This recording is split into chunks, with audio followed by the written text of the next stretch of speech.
Welcome to the DRF Sports Podcast, brought to you by DRF Sports. America's most trusted name in horse racing is now providing sports bettors with exclusive data, analytics, previews, videos, and expert picks on all major sports. Bet smarter and have more fun doing it. It's the DRF Sports Podcast, and now your host, Sheldon Alexander. Ready, set, bet. Well, it's a final day of March, meaning one last time to talk about quote-unquote March Madness. Final Four is here, but first, be a pro and win with DRF Sports Pro. Introducing DRF Sports all-new premium data feature on drf.com/sports. For $99 a year, which is just $8.25 a month, you can get industry-leading betting trends, angles, and analytics. With the madness here, it's the best way for you to make some money this March and have fun while doing it. Again, that's DRF Sports Pro. Sign up now at drf.com/sports. I mean, what a crazy month it's been. What a ride it's been. And my dude, Mr. Matt Russell, has been along for the ride the entire way. How you doing? Just days away from the Final Four.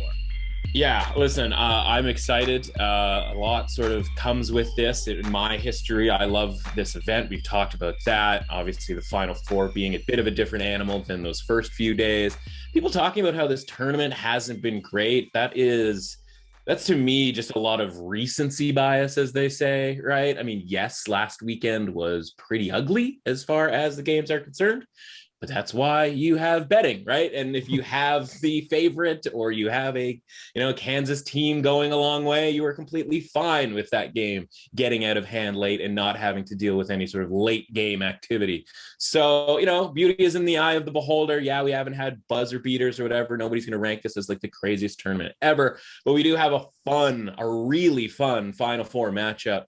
And honestly, when it comes to like true basketball, college basketball fans and aficionados, that's all we really want is just some really fun games to talk about. And that's what we've got this weekend. Hopefully they measure up. Yeah, definitely. And before the main course, there's always the appetizer. And I feel as if the appetizer for Saturday's games is Villanova, the number 2 seed against number 1, Kansas. Kansas favored by 4 points in this one, but it's very tough because I feel like injuries have really snuck up to become a major storyline here heading into this game. But Villanova, obviously, one of the best coaches in college basketball. I rate him well over your man's Bill Self. Yeah. I say your man's facetiously, obviously. Well, I'm in bed with him this time around. I got you. I kind of think for worse. And I think Kansas should win this game, but there's always this Villanova thing of just how they play. They play so methodically. They play super ugly. They, as you like to talk about, they make their free throws, which we know is huge down the stretch, and especially when you're talking points. Yeah. So I think I'm leaning Villanova and taking the points here in this game, despite the injury talk. But talk to me a little bit about what's going on here with this game.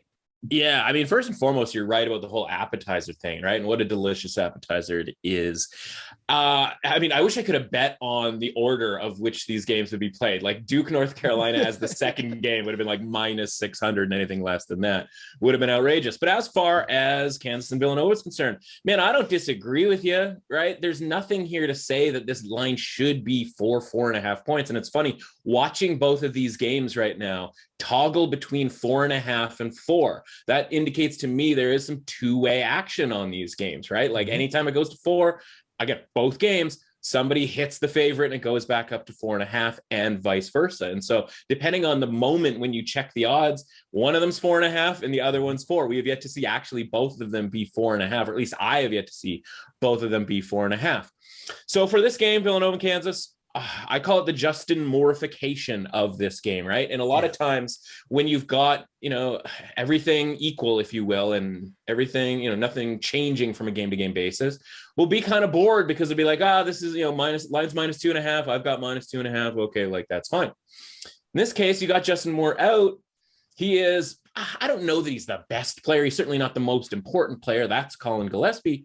But he is a relatively important player. And so, okay, what does he mean to the point spread? And so now you have this variable thrown into the mix where you go, okay, what does he mean to the points spread? Like, we don't really know, obviously, right? We never do. I write about hockey and the idea that, one player is worth 5%, another player is worth 8%. Does any of that really matter from a game to game basis? So we got a one game situation where, a lot of times a team will rally around the fact that they are missing one of their best players, and they're actually all kind of make up for it in that one single solitary game. And so when injuries kind of come up and become an issue, it's usually over the course of many games. And so I'm looking at this going like, I don't really think in a one game situation here that Justin Moore should be that, factored that much in this line, a line that I think would normally be about 2.5 points.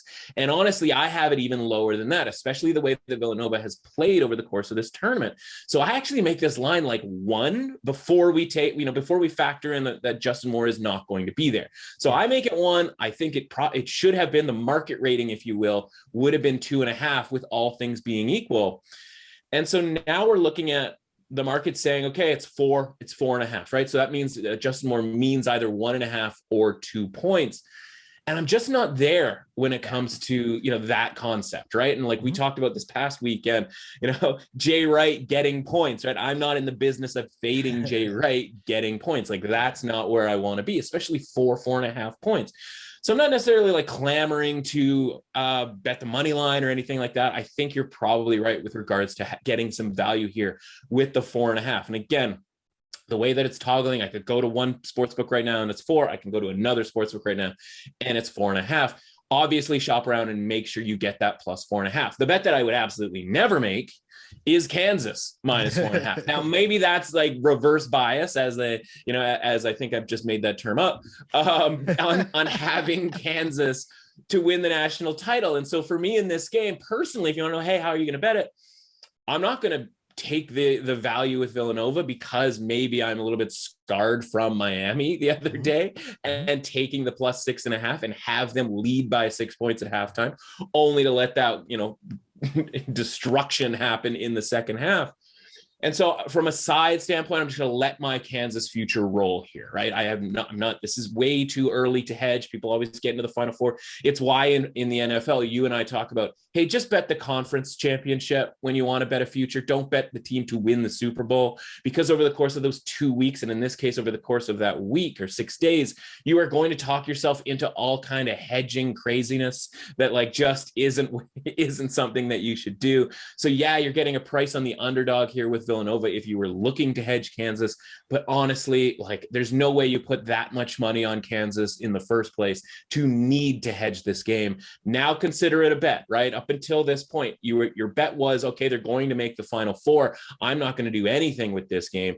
And then the Final Four game is where you go, okay, this is where my risk is, right? And yes, obviously it could have lost at some point before that. It was never going to lose during the regular season because there was never going to be a chance that Kansas wasn't going to make the tournament. They were obviously going to be heavily favored in the first game and probably the second game. Third and fourth game is obviously where things got a little bit dicey, but now is where it's a bet, right? And we'll talk on Monday about hedging and all of that sort of thing, if that's truly something that you want to do. But if you need a bet and you're like, well, Matt, you're kind of copping out here on the Kansas thing. Like, you've got this ticket. I don't have that ticket. Okay, well, at least you're telling us that we're getting value here on Villanova. I can understand that, blah, blah, blah. I actually like the under in this game. Yeah, we're going to Total Town here. And as you know, Shell, I'm no totalist, right?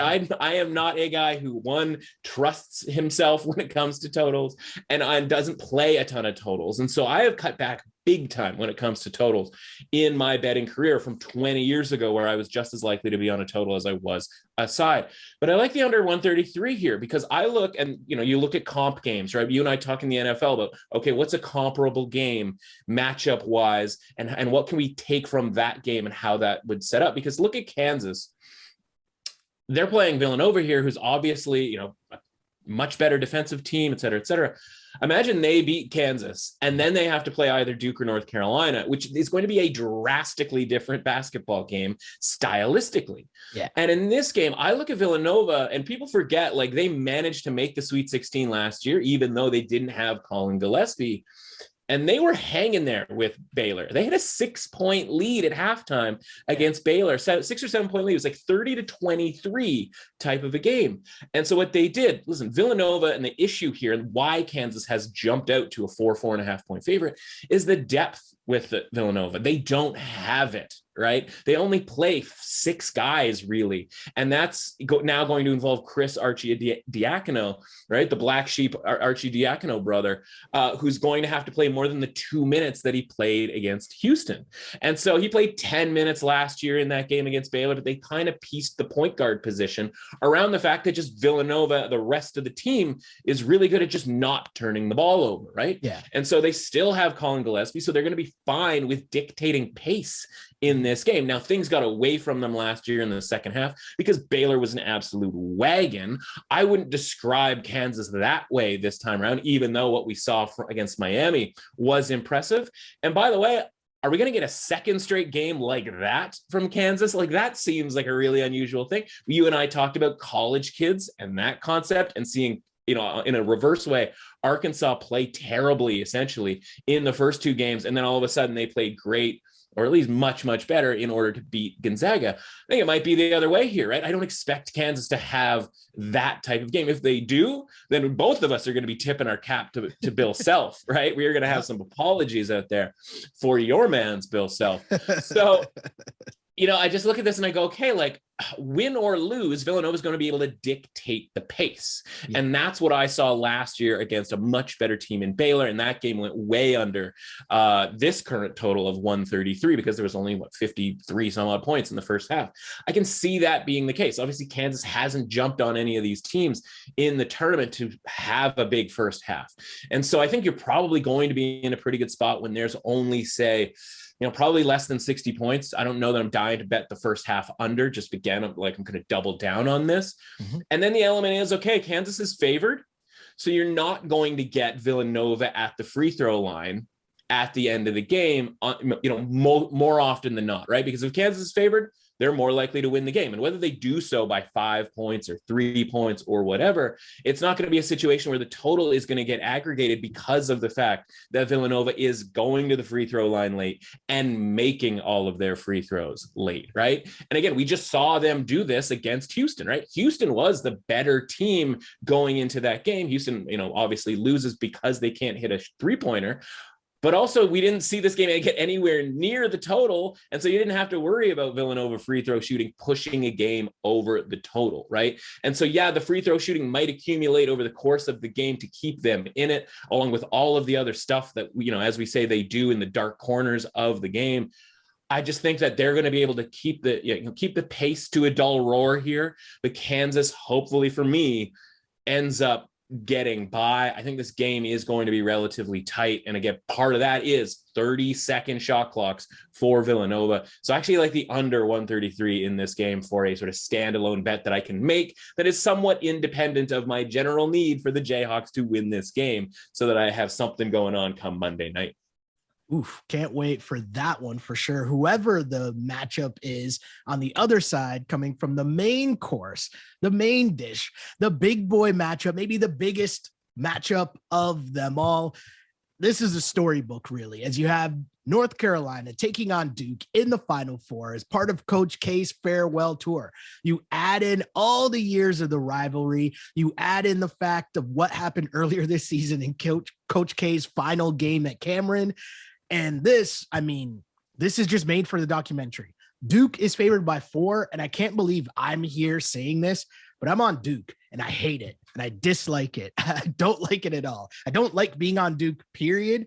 But in this scenario, I want to watch Coach K lose.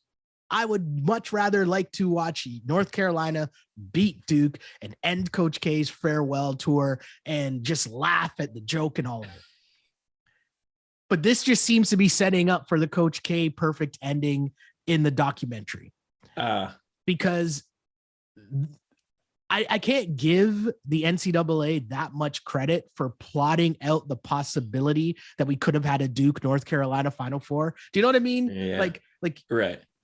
They were an 8 seed, right? And I know even though the matchups would lead there, this is just too perfect. And I think for Coach K, if you lose that game to North Carolina and Hubert Davis, Yamans, and Cameron, and then you come back and you lose to them again in the Final Four.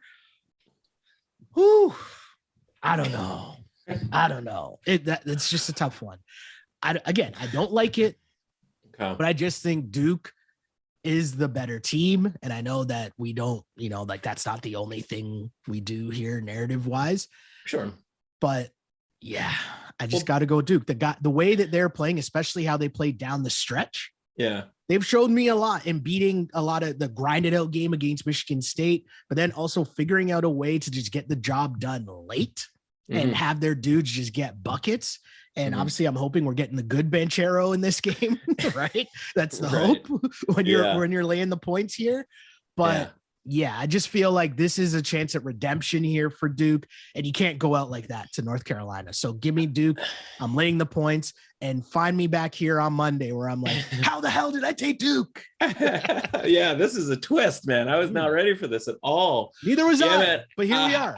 Listen, first and foremost, yeah, I mean, taking the better team is a pretty good start, right? Like that, when it comes to betting, you're like, I don't know about this. Like, yeah, okay, not a bad idea. And at a relatively short price, right? Especially if you're hopping in at the -4. Like I completely understand that, which actually can you confirm something for me? Go back to the other two matchups. Like what were the point spreads in both of those games? Yeah, so on the road in Chapel Hill, Duke was a 3-point favorite, I believe. This is off the top of my head. Sorry, I put you on the spot there. I put you on the spot. That's fine. And then you'll recall Duke being an 11.5-point favorite in that second game. And we talked about how could there be an 8.5-point swing for just, 9 miles or whatever it is, right? From Chapel Hill to Durham. So not exactly a true road game when it comes to actually having travel and all of that sort of thing. And of course, well, why is it an 8.5-point swing instead of, a 6-point swing? Well, 2.5 extra points there because it was Coach K's last game. And so, all right, let's do that, man. Let's extrapolate that out a little bit here, right? And you can make the case, okay, well, it's a neutral site. Last time it was 11.5 at home. Even if we gave Cameron 4 points, 5 points, right? That means that this line should be 6.5.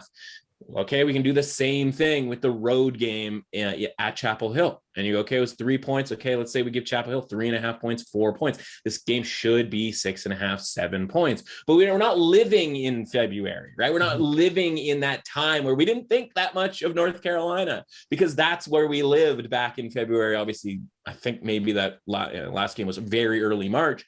But that's not where we're at. We're at a point here where North Carolina is playing their best basketball of the year. And so what I mean by like the 4-point spread here being sort of indicative of maybe a different bet entirely is that, okay, yeah, if you're going to take Duke -4, completely understand that. We're going to have a lot of points in this game, I would expect, right? Which of course means the separation, it's a lot easier to separate, right? Like somehow, even though, we joke about how North Carolina covered the spread on their side in that second game, it's like, no, it was a really close game the entire time, but because, both teams are going back and forth putting up points, it can separate a lot easier. So like, I would never bet Duke on the money line minus whatever, because -4, they're probably going to be able to take care of that if they win this game. But on the flip side, there's some plus 175 available out there on North Carolina on that money line. And I'm not saying this game is a quote unquote coin flip where you just automatically take the plus side here. I'm not saying that this is even going to be a close game where you want to take the points as much as you can. Unlike, say, a Villanova, Kansas, where I think there's a decent chance that those points could matter, being something of an inflated number. My number for this game is 3.5. Right. So every time it goes from 4.5 to 4, I feel warm inside because I'm like, you're getting there. You're getting there. You're getting there. I'll put it this way. I think this is the last game of the Duke North Carolina rivalry. Ooh. And what I mean by that is obviously they're going to keep playing each other 2 to 3 times a year for now until eternity. Right. Like, we could all just evaporate here in the universe, and somehow Duke and North Carolina are still going to be playing on ESPN at 6:00 on a Saturday, 2 Saturdays every February.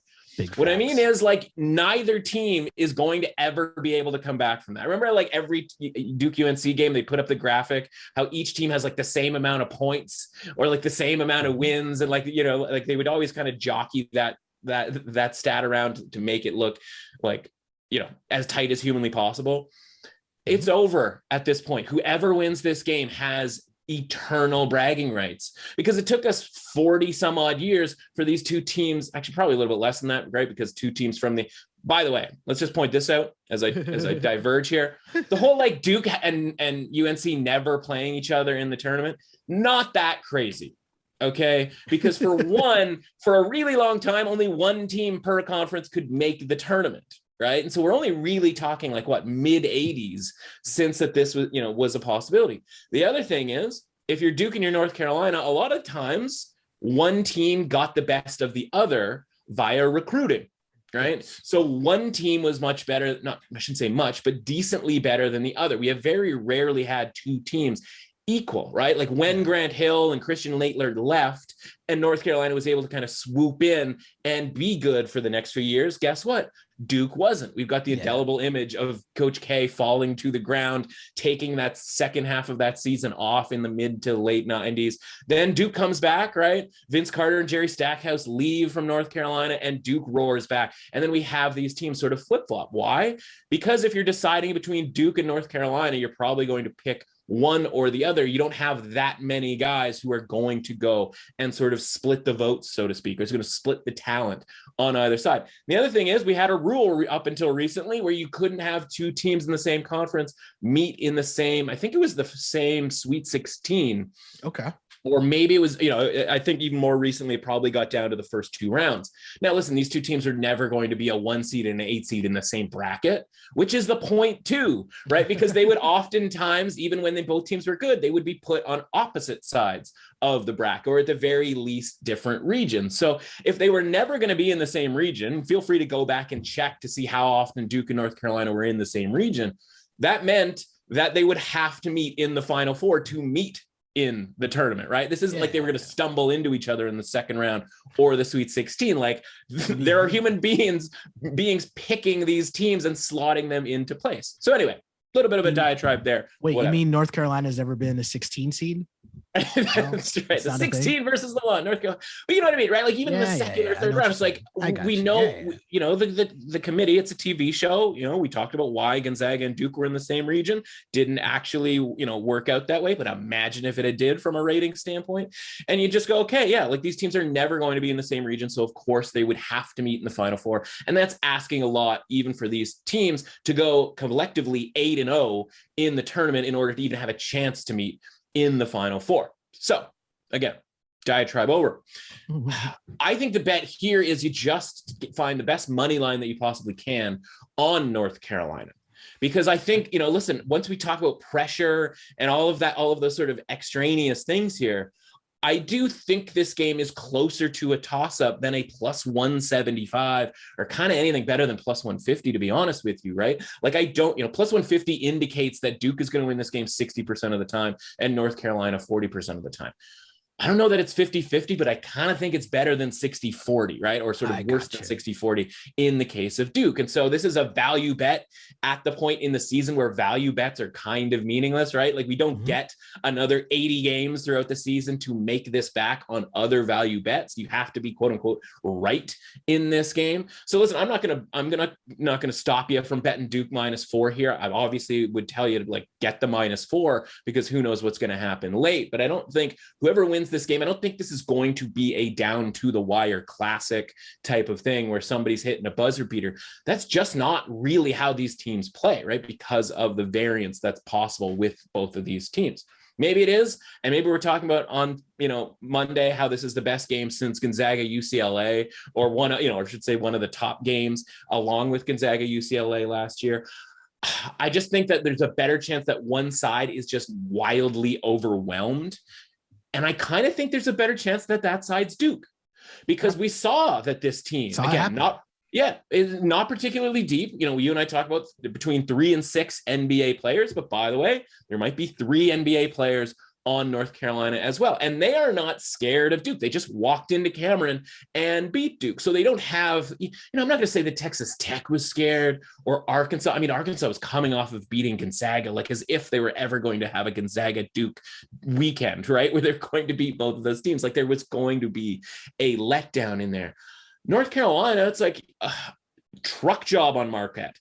truck job on Baylor until things got really weird after Brady Manick got tossed out of that game. And, listen, they played horrendously down the stretch there. Never seen anything like it. But the referees didn't give them any calls at any point. And Baylor, obviously, heart of a champion, blah, blah, blah, blah. Incredibly impressive game for me again, with North Carolina against UCLA. That's a matchup. The UCLAs, the Villanovas of the world are going to, again, dark areas of the game, right? They're going to take care of these things. This is one where they're familiar with Duke. They know those guys on the other side. In some cases, they may like and hang out with those guys on the other side, right? That has long been a thing where Duke and North Carolina players secretly are actually buddies outside because, again, they came up together, obviously top end. There's no way Coach K's down with that. I don't think Coach K cares. Personally. No, I'm saying behind the scenes. If you got the coaches hate each other. Yeah. I mean, this is a full on, this is like the F1, principles where they're just, bleep talking each other all the time. In this case, it's less public because there's less cameras and whatnot around. Do you think Roy regrets stepping away?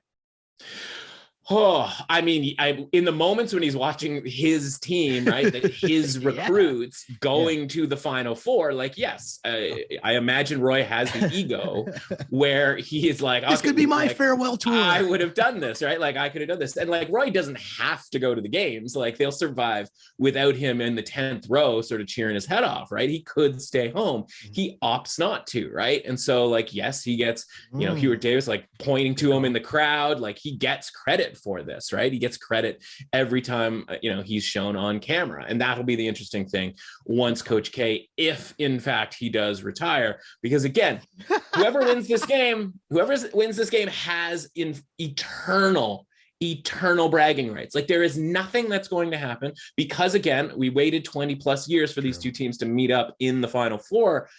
There's nothing that's likely to happen. Again, college basketball right now is so widespread, right? With I shouldn't say any team, but every team this year, we're 15 teams can win, right? Mm-hmm. There are more good basketball players than ever before, right? It's why you have 15 seeds making it to the Sweet 16, because the quality of the player at St. Peter's is better than the quality of the player that has ever been at a team like St. Peter's. And so it's harder to make a Final Four. Now, obviously you have Coach K, you have Roy. Again, it would be amazing if Roy was still on the sidelines.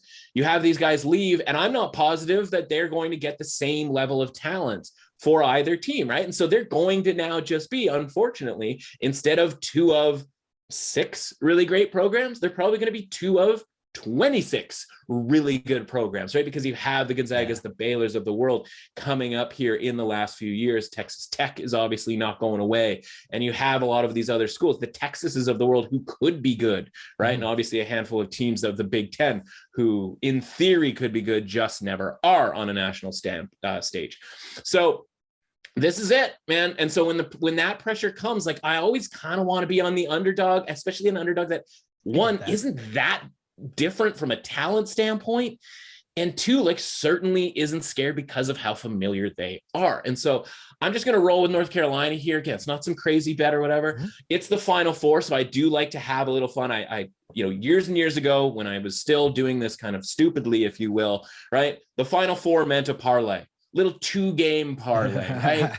And I think back, shout out to my guys in 2011, we went to Las Vegas for the Final Four, and I have this long, elaborate story. I'll give you it really quickly here because it's something of a tradition here, but we go to Las Vegas, we get a little cabana at Mandalay Bay Beach. Everybody's having a great time, having some beverages for the first game, but the way the timing lays down, the beach closes and you're out of there for the second game because it's closed. So you're like, okay, let's hop over to the sports book. And so our parlay was I'm going to botch this. It was Michigan State and UConn, I believe, was the first game.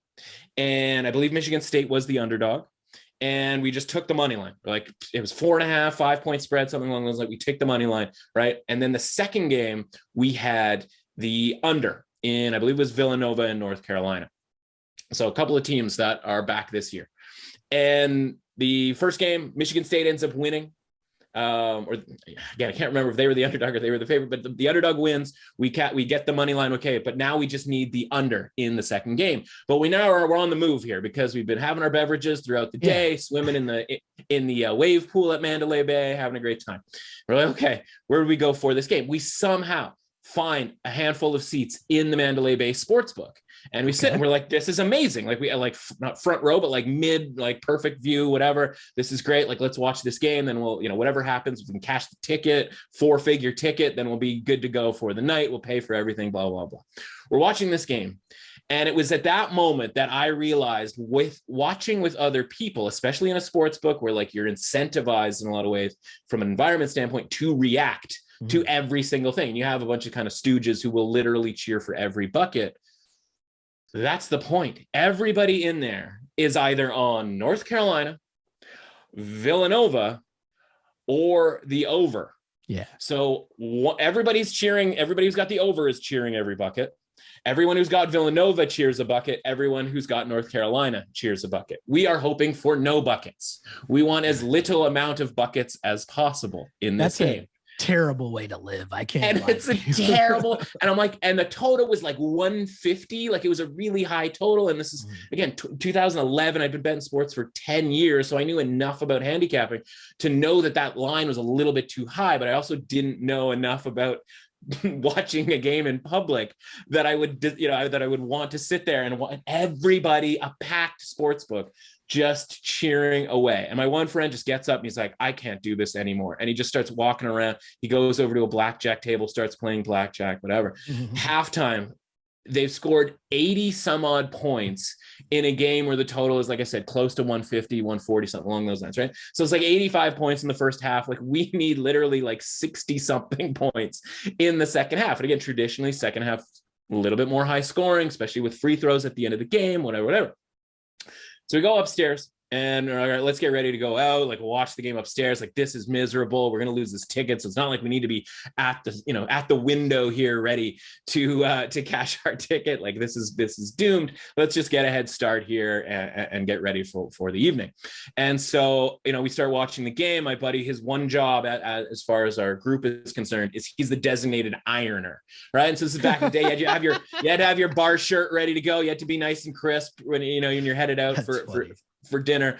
And so he, and you picture a hotel room, right? Wait. How does one get designated as the ironer? Like his shirts were just crispier than the rest of the years of buddies trips, and he's just the one ironing his shirt. And then everybody sort of slides in and goes, hey man, do you mind hitting mine up with an iron? Because let's be honest, right? You're going on a trip, you're throwing it in the suitcase. It's getting a little wrinkly, right? Totally. And like a lot of dudes will just be like, I'll just roll with it. Or like they'll try to do their own job on ironing. Listen, not a ton of us are veterans of the iron game. But he would get his shirt going. Although I will say that should be a life skill. As a grown-ass man, I'm just stating this, sure. As we go off the rails here, I'm enjoying this. We're talking mid-20s. Yeah, we're talking mid-20s, right? You're still trying to figure out how to be an adult at this point. So he had, sort of had the reputation of not the reputation, just been in the circumstance of like, I'm ironing my shirt and he's a good guy. So he's like, anybody want a quick wave through? And then so we'd sort of line up and everybody would get their shirt ironed or whatever. And so he's sitting there ironing his shirt. And again, you picture a hotel room, right? And you're like, okay, where would you set up an iron? Well, in theory, you can set up anywhere, but it's got to be close to an outlet. And it just so happened, he didn't want to watch their second half of this game because it was miserable as far as the total was concerned. So he sets the iron up sort of, to the side of the television. He's unable to watch the game. And he's only sort of going off of our reactions to this game. And of course, every time there's a bucket, there's sort of a quiet murmur of like, oh, there's another one, something along those lines. And he's just ironing away. But what we notice is while he's ironing these shirts, Villanova's starting to miss some shots. North Carolina is starting to miss some shots. And of course, this is a shout out to anybody who's got any sort of superstitious bone in their body, right? I'm not really superstitious. I'm a little stitious.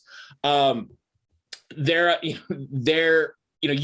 got your thing, right? It's like, I got my spot on the couch. I've got the shirt that I wear. I got, I'm wearing one sock, like something along those lines. Well, it's pretty clear to us at this point in time that we control the action in this game via the iron. The iron is the key. Why? Because the iron equals the iron on the basketball hoop. And if you hit the iron on the basketball hoop, all right, the iron unkind, if you will, then, those two things have to equal each other. And so he now has to stand there for the next 45 minutes while we watch the rest of this game and just iron shirts. Now, there's only a handful of us in this room. There's only 3 shirts to iron. And so, Shell, 2 things. 1, no one's ever had crispier shirts than the boys did last night. And 2, those crispy shirts were on display with a 4-figure win because we ironed ourselves just barely under the total and a win on the Final Four parlay. And so glorious times were had. No one slept that night. Blackjack, all, nice dinner, all of that sort of stuff went down. Great time. And so anytime you need a game to go under that it has no business going under, just bust out the iron. That's where you want to be. Get some shirts lined up, maybe save some stuff from laundry earlier in the week, just in case. Now, in this case, this is the first game of the tournament, or excuse me, of the Final Four. This is the first game, Villanova, Kansas, under 133. You parlay that. Again, normally we wouldn't say parlay things, but this is a social event, right? This is the Super Bowl. This is supposed to be fun. Like, yeah, we could go 1-1 and lose the parlay, but like, okay, so we lost 1 unit versus losing, 0.1 units, right? By going 1-1. Who cares, right? So throw it together, little parlay action, paying right now. Again, the best I've seen right now, under 133, and the money line paying plus 450 for your Final Four parlay. Shout out to the Iron and the Mandalay Bay and my boy Ashish out there, because he was doing yeoman's work, and we may have to send a text into him this weekend and get him on the Iron at home, in case things get a little loose in Kansas Villanova. But yeah, man, again, I think it's closer to a 50-50 game than the odds think as far as Duke and North Carolina is concerned. I'm ready to watch it all burn down. Again, whomever loses probably can't show their face ever again, so they might as well just cancel the ACC entirely and have those teams move to separate conferences and never speak of this moment again. Though, of course, one side is going to absolutely speak of this moment again, basically every hour of every day for the rest of their lives. Yeah, I mean, this is incredible. And honestly, if I was North Carolina, I wouldn't even show up because you already won your championship this year. What's the point? You don't really care. Honestly, they probably should have just dumped it to St. Peter's. Like, it'd be less embarrassing. Right? Exactly. Yeah, sure. But yes, gambling tips, ironing tips, and life lessons. That's what we got here for you this week on the DRF Sports Pod. Let's keep things rolling, though, and let's talk a little bit about the NBA here before we close. And, we're on a pretty good run discussing the NBA, talking the NBA, trying to get a good feel as we head into the playoffs. And we'll start in the Eastern Conference just to kind of recap a little bit of what's going on right now in the East. And the standings are insane. Right? The Raptors, and I'm not saying this out of bias, I'm saying this out of reality. The Raptors have won 10 of their last 12, which is the best streak going on right now in the East. And they have moved out of the play-in tournament, which was something that we were talking about so much in regards to what would happen with the Brooklyn Nets having to go to Toronto for a play-in game. Would Kyrie be available? All that fun stuff. Now it appears as if the Raptors will be out of the play-in, even though obviously there's still time to be had here, but The flip side of the Raptors going up is the Cavs and Bulls going down, as the Cavs injuries all over the place. Jared Allen's been out for a while now. Their rookie, and why is it Evan Mobley? I don't know how I could possibly forget Evan Mobley's name. Slipping my mind there. But Evan Mobley goes down. He's out. I want to say he's out like week to week, but bottom line, with all the injuries, you're already not talking about a deep team to begin with. So the Cavs are dropping. The Bulls are just struggling, as we were on the wave telling you weeks ago that the Bulls can't beat good teams. More on that in a sec. But the battle of the Eastern Conference is just so crazy right now. And as we look at those standings, the thing that really stands out to me in the Eastern Conference is just the jockeying that's going on at the top. So the Raptors, again, 6th place, they're 4.5 games back of first, right? There's not that many games left. They don't have a chance to jump that high. But when you look at Miami, Milwaukee, Philly, and Boston, just 2 games separating those 2 teams. So there's so much on the table in terms of, I guess I'll throw this question to you, and sorry to put you on the spot here first. No, but I live on the spot. No, I just want to know like what your mentality would be if you were these teams at the top here. Are you worried about having to play potentially Brooklyn in a series? Like, would you be trying to just, hey, we'll just settle in for the 3rd seed, and if we come in 3rd to and down, we're okay with that? Or are you just saying, screw it, we don't care, we want to win, we're going to try to get the 1st and 2nd seed, and if we play Brooklyn, we play Brooklyn, and if we play the Cavs, we play the Cavs? What would your mentality be as head coach or star player Matt Russell? Right. I mean, listen, history is littered with some weird stuff happening in the last weekend of an NBA regular season, right? Like some high level jockeying, right? Like a little early Kentucky Derby level of jockeying when it comes to these teams. Right now, it's a little bit early, right? Like I'm looking, and like Miami's got 5 games left, and a handful of these other teams. I think basically every other team has 7 games left there, 5 for Boston. But it's funny, like we live in the sports betting content space, right? And the timing of, when we have these discussions on these podcasts, right? Like I was all ready to take a Boston Celtics victory lap, having mentioned, when we were getting all caught up in the Nets, going like, okay, like what about Boston here? Like they've got this run, they're doing this run. Like they are, because of, maybe I guess perception and the excitement over the Sixers and the fact that the Nets are taking so much win probability away in these Eastern Conference odds. Like Boston should be a team that we're looking at here. And then they go they continue to go on the run. They end up, I think at one point they were in 1st place in the East, and then they immediately, exactly, very briefly. And that's the point, right? If it had been on the day that we were having this discussion, I'd be like, see, Boston, right? Yeah. And then now, of course, 2 games away, like 2 games later, they've lost both games. They get hammered at home. I shouldn't say hammered necessarily, but like they lose at home against Miami, a team that, again, 3 days ago, we would have been like, what's going on with this Miami Heat thing? Like, is this falling apart? What about the culture, right?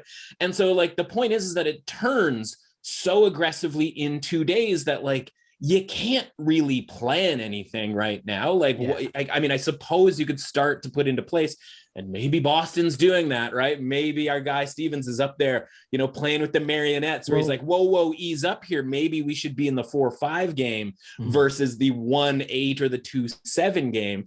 And like if you're going to deploy that strategy, doing so right now and losing at home to a team like the Heat, where you are, it becomes a 2-game switch in a lot of ways. Like that would be a really important game to lose if you wanted to be in the 4-5 matchup. I just don't know. Like as conspiratorial as I can be, I still find it hard to believe that we could be there this far in advance of the end of the season. Now we'll come back here for that last weekend of the season, and on a Thursday show, and we're going to have a bunch of these spots circled as far as like, does this team really want to win this game? Like, I think there's going to be some betting opportunities in that final weekend. And so I'll save that from, for later, so to speak. But I just think these 4 teams battling it out at the top here, it might not be that interesting from an does it actually matter standpoint, but it certainly is when it comes to seeing which one of these teams is playing the best going into the NBA playoffs. Yeah. And it's definitely, obviously, if I think of the mindset of my team that I would want, obviously I wouldn't want my team to be like throwing games. I want to think, hey, if we're going to win a championship and that's our goal, we got to go through Brooklyn. So not tossing games, but I look at the top here and I see the Heat. That doesn't seem to be Heat culture to me to try to lose games. Doesn't seem to be a Giannis mentality to try to lose games. The Sixers, who knows what we know what their mentality is. They're shook ones. So they're trying to avoid that. Right. I can definitely assume that. The Boston one is weird though, because you mentioned they lose a couple games, and obviously you lose to Miami, a team that we've obviously discussed we think is really, really good. They're a legit squad. But also they lose that game up in Toronto where they don't send Jason Tatum. They don't send Jaylen Brown. And it's a weird one because Brian Windhorst is kind of trying to throw out there, maybe there's some vaccination issues going on with the Celtics, and definitely not about to deep dive into that scenario. But What comes up is maybe that's something else that might play into these playoff matchups if you do have guys on your team that cannot come to Toronto for games in the playoffs.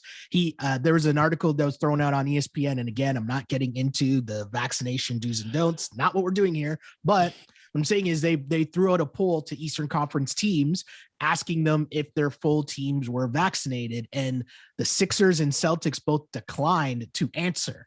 So do with that information what you will. But think about now, if a playoff series happens, you can't send your players to Toronto to play road games in the playoffs. Right. Woo. What does that do to betting lines, right?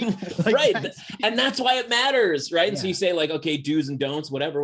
But like, okay, but at the same time, like I need to know who's available, right? And I don't care if it's a vaccination issue or a sprained ankle, totally. right? Totally. And so when these series odds pop, somebody out there is going to know, right? Somebody knows. Somebody knows, right? And like in the underworld of sports betting and knowledge around sports betting, like people know before we know, right? Like that's just how this works. So you just have to understand that. But again, like if right now we piece it together here that some of these, and they might send two guys, or I should say hold two guys back because one guy does and one guy doesn't, and it's all just an elaborate ruse or whatever. And again, by the way, come playoff time, maybe a guy does get vaccinated. Like I don't know, right? Like, but the point is, we do need to know these things because, like this stuff matters.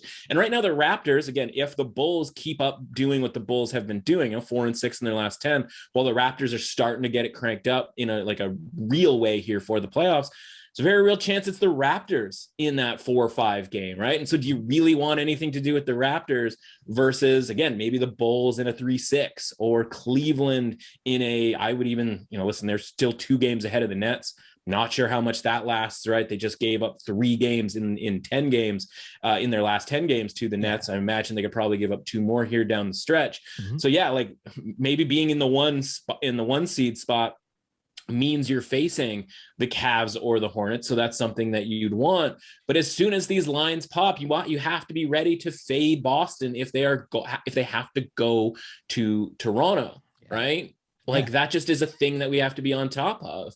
And the other thing is, like, you have to know what the correct price is so that if it shows up that it's, the correct price that you'd expect, then you bet it. Because if you don't know what the correct price is, right? And if you let's say the correct price should be Boston minus 150 in a series price, right? And it's Boston minus 150. But you and I are under the impression that like maybe Jason Tatum's unvaccinated, or, Marcus Smart or whomever, has been getting held back.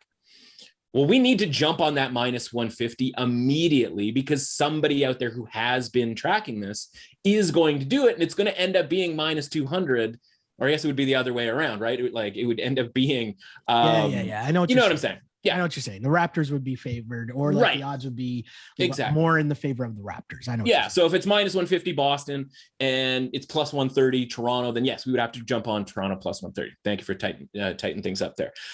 Which then means everybody's going to, all the people who know are going to grab Toronto. And so now all of a sudden it's going to be minus 110 on either side. Well, if the line opens up minus 110 on either side, then we're going to know, because we have this knowledge, that something's fishy, that this has already been factored into the line, because not only do sharp sports bettors who have all of the knowledge and have all the information, do they know? Yeah. You know what? So do odds makers, right? Yeah. And so whomever plays Toronto in that first round is going to, go under that microscope. Now, the good news is we might be able to sort of pull this off, because it's the only series where this is going to be a factor. So what I mean by that is, like, if this was 8 series and we had to know COVID, vaccination designations on every player, it would become part of the handicap that everybody is deploying. But because it's going to be Toronto and it's going to be like the 4th most interesting series, obviously depending on what the matchup ends up being, it might fly under the radar, and it might be only a conversation that you and I are having. Now, I imagine the next couple of weeks, a lot of people are going to be having the conversation, but I'm just saying hypothetically, right? And that's why it's important to know what the spread, what the prices are supposed to be, so that you can see, okay, like, this was wrong. But if we're just sitting here thinking that this should be minus 110 on either side, then we're not getting any value. We're not getting anything from this sort of knowledge, from the very strange element of this handicap, right? And that's obviously doesn't really do us any good. We're just making a bet on something that everybody already knows, which, you know, is kind of what we do all the time. But, you know, it was going to require more handicapping than just this sort of vaccination concept. Yeah, and it's obviously such a weird story to be leaked as well, too, because if you think about it, for the whole season, this has been happening where teams traveling to Toronto, because there's such heavy restrictions and at different points of all this going on, you know, you're stuck at the border. There's more you have to go through at the border, plus the restrictions of if you're unvaccinated, what you could go and do in the city of Toronto when you came. There were a lot of NBA teams during the season that were just like, hey, you know what? Second end of a back-to-back, we're not going to send our top guys. We'll just, you know, like I think it was the Warriors who sent literally nobody. Like their best player was Eric Paschal, right? Pascal, whatever his name is. Pardon me. Shout out Villanova. Yes, no disrespect meant, but I apologize. But do you know what I'm saying? So this has been happening for the whole season, but now the way that this was leaked in terms of teams just declining to answer is it's just a weird thing. And so Boston, again, I like what you said in terms of, you know, you hold back a bunch of guys. So it's kind of like a smokescreen, right? Now, the interesting smokescreen, perfect. Yes. The Raptors play the Sixers in one of their final games coming up in a week or two. So that'll be an interesting one to see. What do the Sixers do in that game? Who do they send to Toronto for that game, right? So that'll just be something to keep our eye on and take a look at. But you mentioned a great point. I would be trying to get the number 1 seed because I'd be banking on the fact that the Brooklyn Nets are going to win that first playoff game, and then they're going to be the 7th seed, right? So very interesting stuff going on in the East. A quick look at what's going on in the West.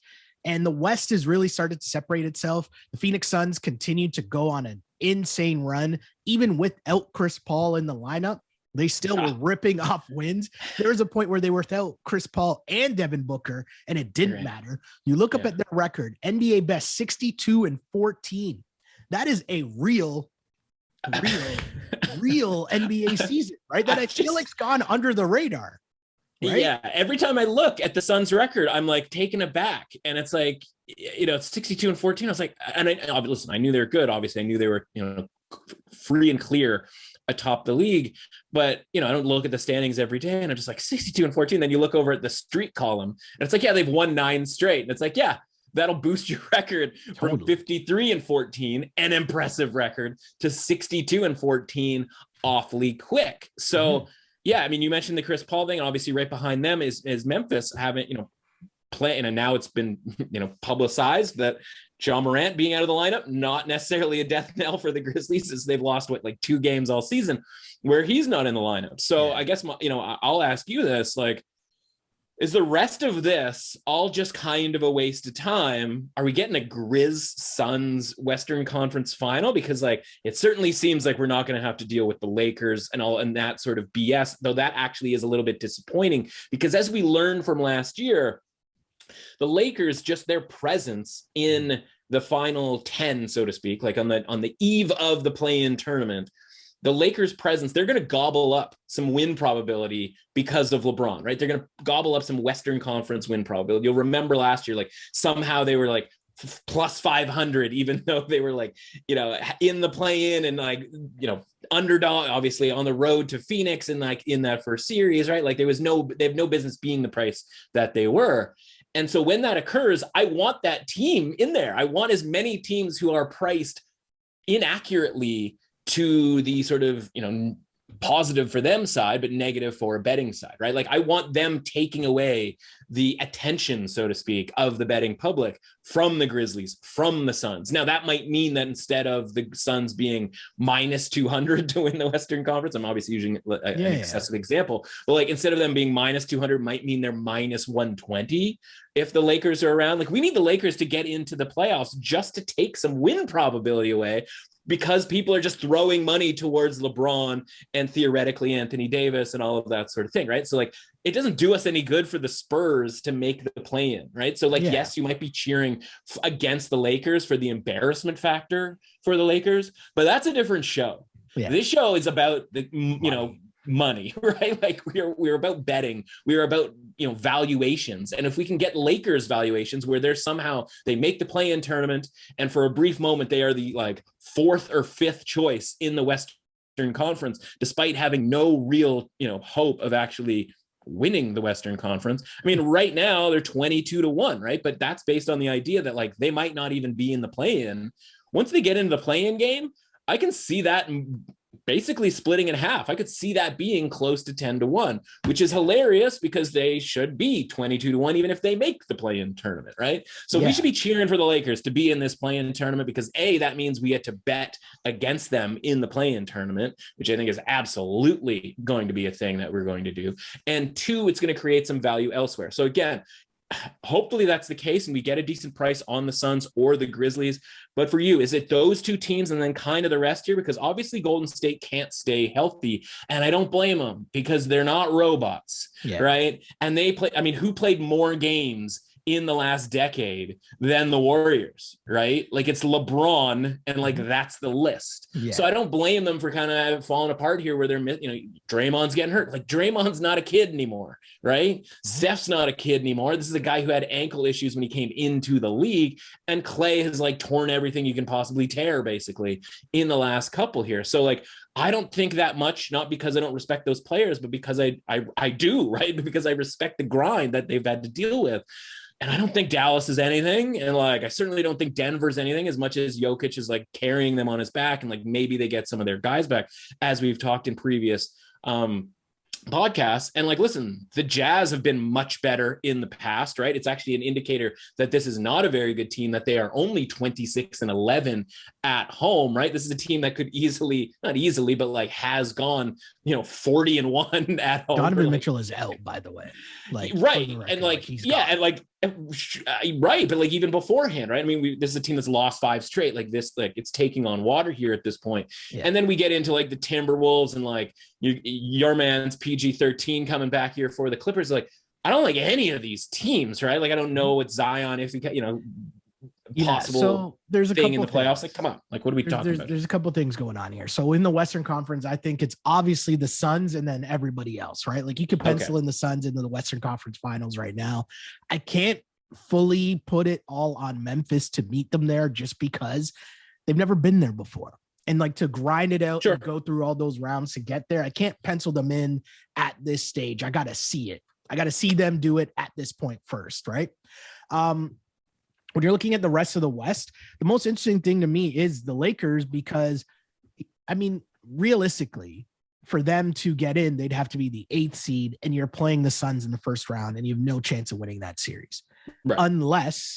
Unless this whole time Anthony Davis has been out, he's been taking notes on how to not be the Anthony Davis that we've seen the last couple of years, who gets hurt every third game. Right. So there's some weird possibilities here. And I think it depends on LeBron and AD, whatever conversations they're having amongst themselves, because another weird thing leaked by Brian Windhorst was this article with the concept that LeBron wears out his welcome in 4-year increments. For sure. Oh yeah. And that's always been a thing. Yeah, for sure.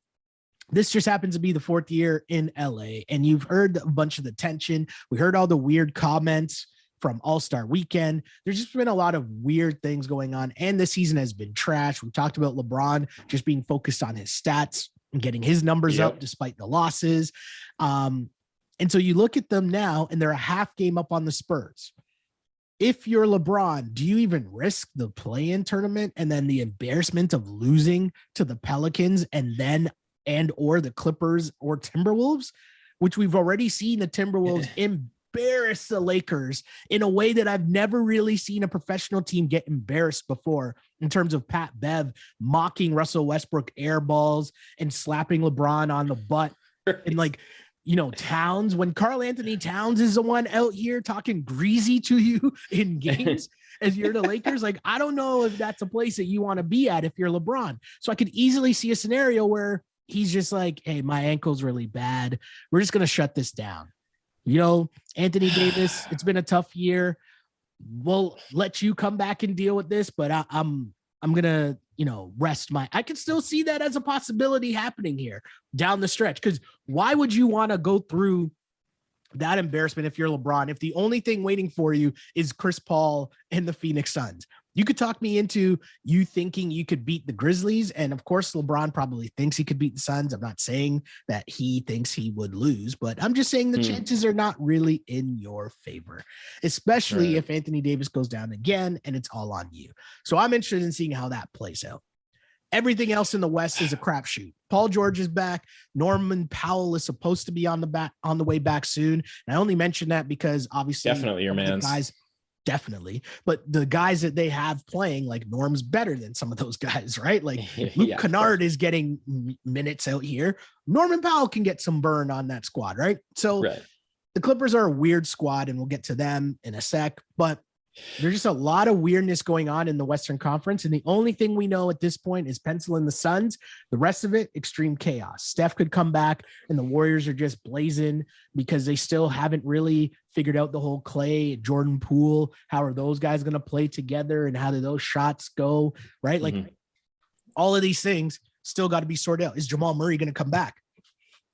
Right. It's going to be like for the Nuggets, like all of those things we don't know yet. Right. Are the Timberwolves, have they actually like found something? They got smashed by the Raptors last night, but are the Timberwolves finding like, things? Right. No, but this is what I'm saying. So it's all just a crapshoot in the West, other than the Phoenix Suns are going to be in the Western Conference Finals. That's all I got. Yeah, right. Listen, LeBron's at 30 points per game. Like I guess there's a thing where it's like, oh, he wants to stay at 30 points. I think he can score 30 a night, right? Like we've known this for 20 years. Yeah. This isn't about whether he wants to, or whether he can score 30 points. It's about whether he wants to. And like we talked about it before, right? He's got 7 more games, 30 points per game is 210 more points that added to the list, right? Is added to the tally.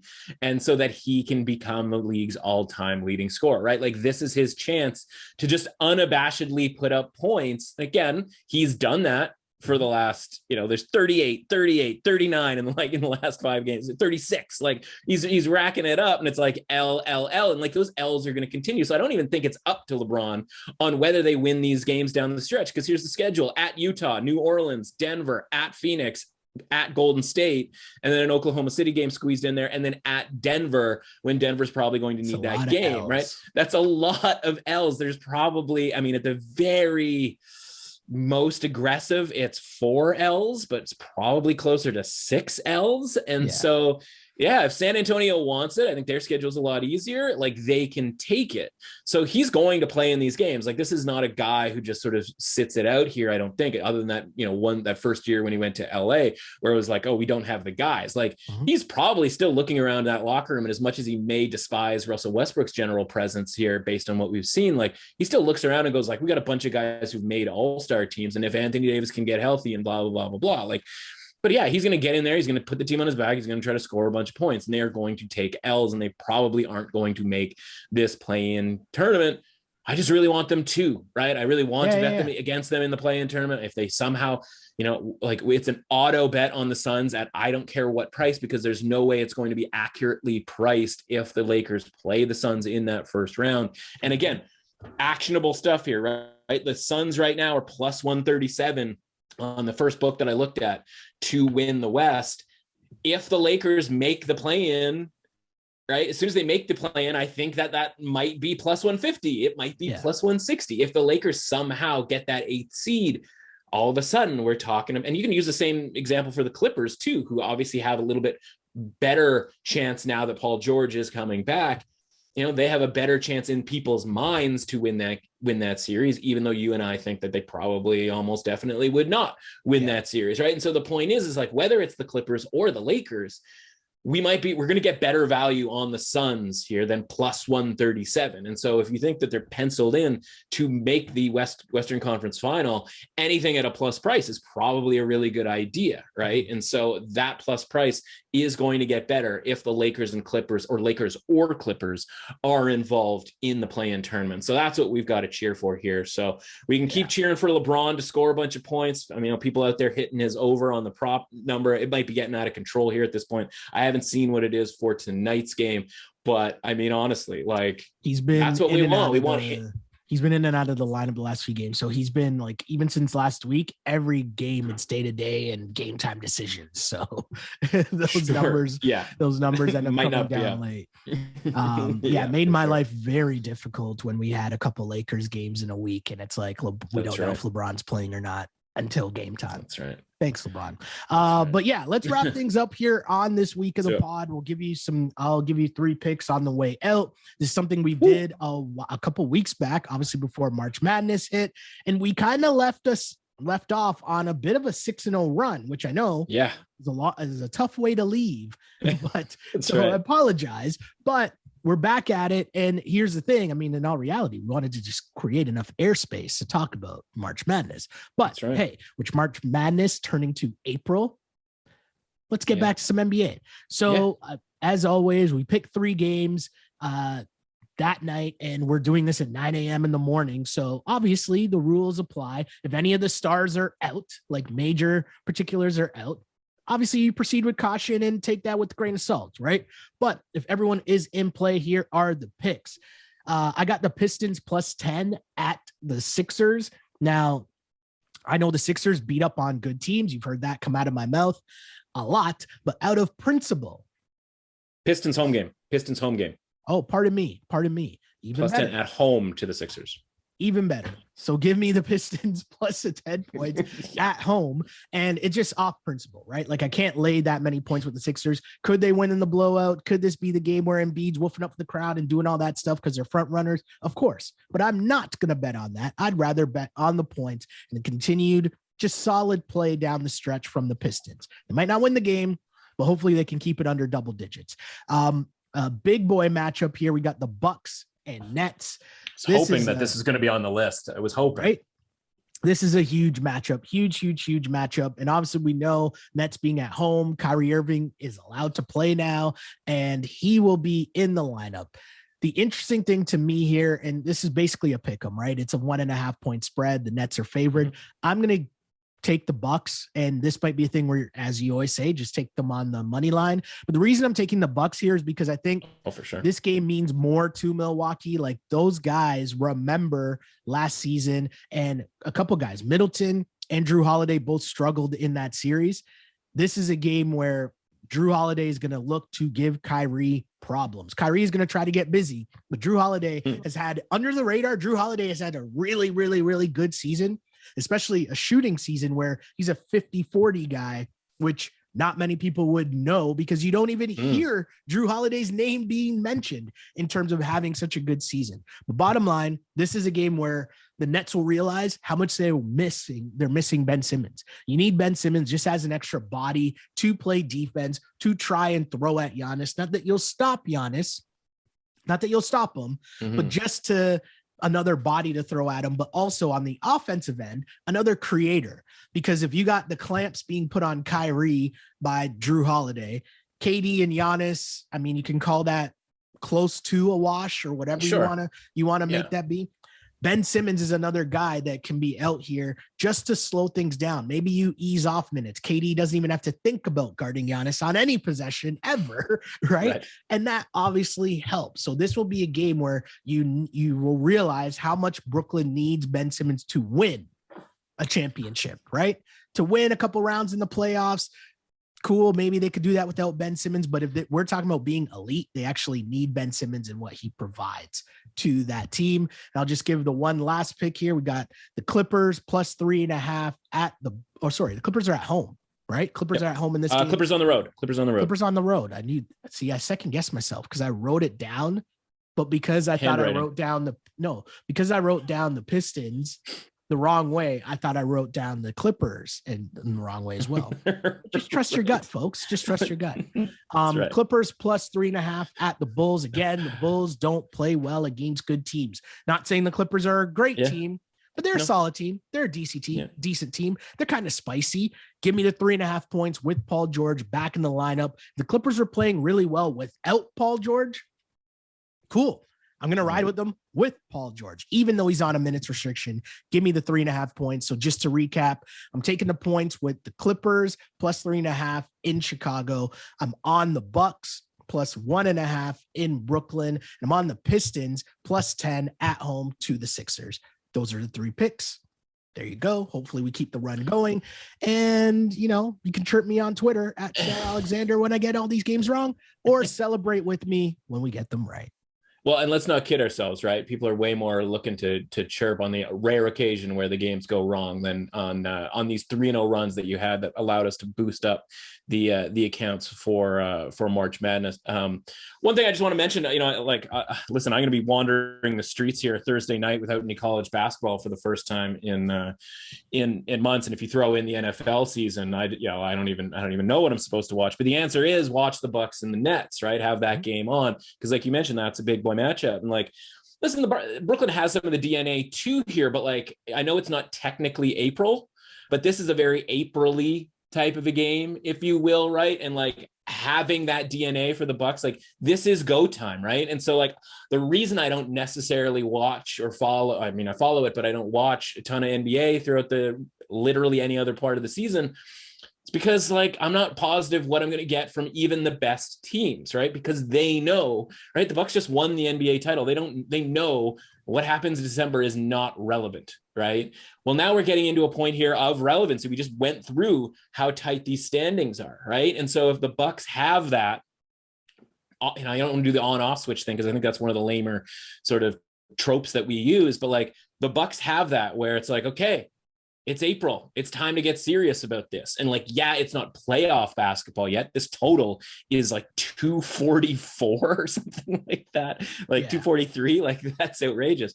Not outrageous in that it's like it's an under, but it's outrageous in that it's 243.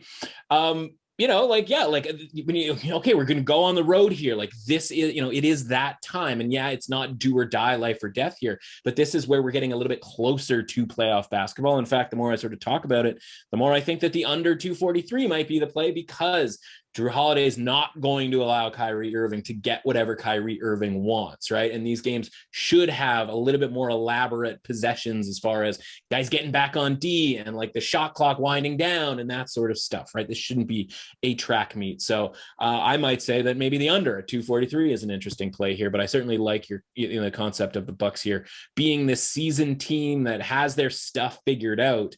And when it comes to April, and we'll get into it come playoff time, like that's the team I want to be behind when it comes to basketball in general, right? I want a team that has chemistry, know what they're doing. Everybody has their roles, all of that sort of thing. So definitely excited for that game tonight. Yeah. The Bucks know who they are. Middleton started off the season a little rough, right? And you're coming off the longest season of your career.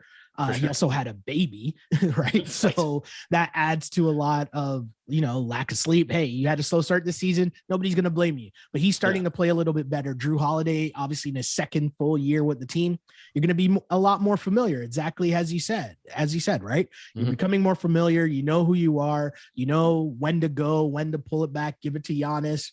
They're just a team that is set right now and playing well, ready for the playoffs. And the Nets, hey, Kevin Durant's going to do what Kevin Durant, like whatever the over is for Kevin Durant points, take that, right? Cool. That's right. So that's my advice here. But for more of that witty nonsense, you can hit me up on Twitter, obviously, to complain. But where can the people find you for more of the whole grain goodness online, my dude? Yeah, at MRuss Authentic, M for Matt, Russ for Russell Authentic, because I have no filter, my filter's gotten a lot better as I've aged, but that's a completely different story. At MRuss Authentic on Twitter here. Maybe an NIT play for tonight. Should I throw that into the mix, Shell? Listen, this Texas A&M team was a team that I thought should be in the tournament. Right. I did the what's the surrender Cobra hands on head when I realized that they were not in the tournament. I thought they earned it with that run that they went on in the SEC tournament. Here they are as 4.5 point favorites. Speaking of the 4.5 point favorite range here, they are the favorites in the NIT final tonight. So yeah, of course they went on a run to the NIT final. This was a good team that was allowed to keep playing. And this was a team that was, obviously impressive in the SEC tournament and towards the end of the season. This is a team that has improved. You should be allowed to improve. They should have been in the tournament, but good for them for getting to the NIT final here. They're playing a Xavier team who some people said should be in the tournament, and kudos to them. Despite finishing the season 2-8 in their last 10, they have gone on a nice run, a couple of very close victories, getting them to New York. I think that's where it all stops here. Paul Scruggs is out, and they didn't miss him in that first game, but that's another example of a team rallying without one of their best players who gets hurt, right? That's another indicator for Villanova potentially come this weekend, but lay the points with Texas A&M tonight. I think they conclude their good, solid run where they improve towards the end of the season with an NIT title, and your guy Buzz Williams gets to hoist whatever trophy they hoist for the NIT championship. Amazing, my dude. As always, we're giving out picks and more picks, even right to the very end here on the DRF Sports Podcast. Thank you, as always, for jumping on with us, and we'll recap, obviously, what happens on the Final Four on our Monday pod. But thanks for coming on, Mr. Matt Russell. Thank you. Thanks, brother. Happy as always.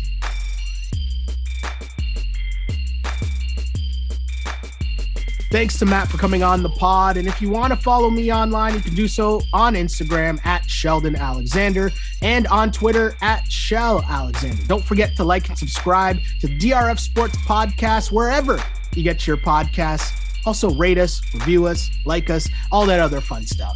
But for more from this new project from DRF Sports, just a little reminder, if you're unfamiliar with the letters DRF, it stands for Daily Racing Forum, which has been around for over 100 years, giving you all of the horse racing information, data, and analysis. But now we've taken over the entire sports world. So if you want coverage on every football game, as well as the NBA, MLB, college sports, and more, head to drf.com/sports for all of the details and insights, as the site has all of the data on every game, including offensive and defensive stats, betting angles, line movements, key injuries, team stats, and more.